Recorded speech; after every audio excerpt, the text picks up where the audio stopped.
नमस्कार दोस्तों, सरल हिंदी चैनल पर आपका स्वागत है। और आज तेनालीरामन के बहादुरी और बुद्धिमानी के किस्सों की इस सीरीज़ में हम फिर से एक नई कहानी लेकर आए हैं।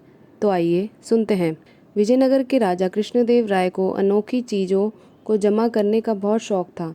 हर दरबारी उन्हें खुश करने के लिए ऐसी ही चीज़ों की खोज में लगे रहते थे ताकि राजा को खुश कर उनसे मोटी रकम वसूल सके।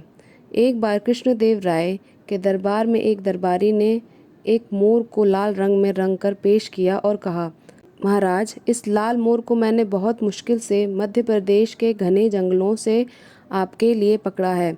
राजा ने बहुत गौर से मोर को देखा।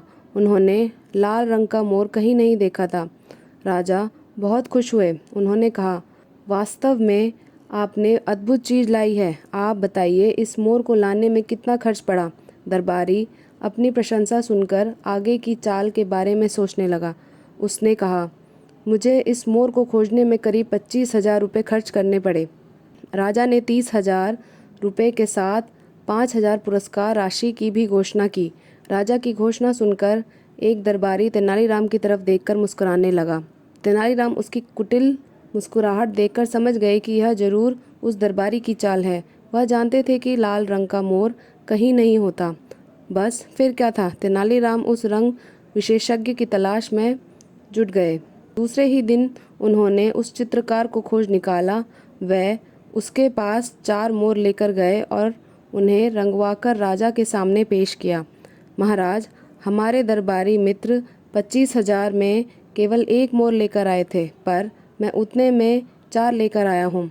वाकई मोर बहुत खूबसूरत थे। राजा ने तेनालीराम को 25,000 रुपये देने की घोषणा की।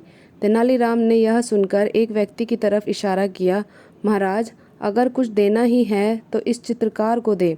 इसी ने इन नीले मोरों को इतनी खूबसूरती से रंगा है। राजा को सारा गोरख धंधा समझने देर नहीं लगी। वह समझ गए कि पहले दिन दरबारी ने उन्हें मूर्ख बनाया था। राजा ने उस दरबारी को 25,000 रुपये लौटाने के साथ 5,000 रुपये जुर्माने का आदेश दिया। चित्रकार को उचित पुरस्कार दिया गया। दरबारी बेचारा क्या करता, वह बेचारा सा मुंह लेकर रह गया। आप सुन रहे थे तेनालीराम की कहानी, तेनालीराम और लाल मोर को, सरल हिंदी चैनल पर। धन्यवाद।